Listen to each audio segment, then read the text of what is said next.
Alright, this is my PTR 9KT. It's their little MP5 clone. I just got it back from PTR because I took it out when I got it and it didn't function. I went to take it apart to see what was wrong with it, but I couldn't because the bottom takedown pin was stuck and I couldn't get it out, which told me that they must have put it together, with a mallet or a hydraulic press or something, push that pin in. So I just got it back today with a note that said what they did was remove burr from the, I believe the ejector, maybe it said extractor, but you can tell that the ejector's been messed with a bit, so it's probably the ejector. And they reamed the takedown pinholes. Those are the two notes on the thing. I can tell that they also got rid of the packing grease and put an actual lube like you would use when you're shooting the gun or owning it and not having it in a museum. And I took it apart because the trigger hits the safety. Comes to a hard stop. You see the hammer's not releasing because the trigger hits the safety, even if it's in that position, it hits it.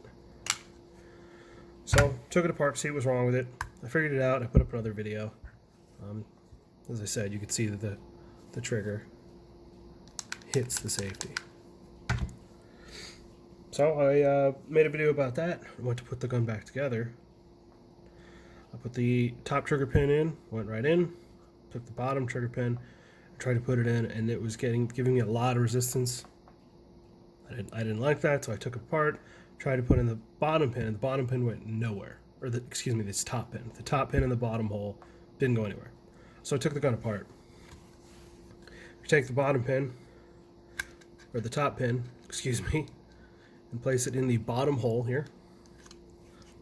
You can't push on it hard enough to get it through. You would have to, magically reach in the inside of the gun and press that spring down so that it could go through. But you can't do that. My guess is that other guns are chamfered here, possibly, to give some room for that spring to get compressed, for this spring to get compressed. They didn't do that. So I took a look at the bottom takedown pin. It's broken. And the only way they could get that in there would be to break it. And I don't know if you can tell, but because the receiver and the grip are so tight or out of spec or whatever they are, material, both the spring had to be pushed in, and now because there's no room for it to bend, you see material had to be like ground or pushed out of the way. You can see it's shiny now and flattened because it had to be ground and pushed out of the way in order to have enough room to fit through the two receivers.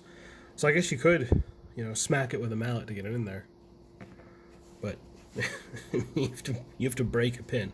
So I guess I've got a bottom pin and a top pin, but if you want to put a pin in your PTR, I guess you have to break it, or let them break it for you, as they did with mine. Just giving another update to show you how awful PTR products are and that no one should ever buy them. Oh, one other issue about the PTR I was wondering about. The front sight. The hell is that? What is this supposed to be? The hell? There's just like this little piece of hard plastic in here. What? It's made it through inspection twice, apparently.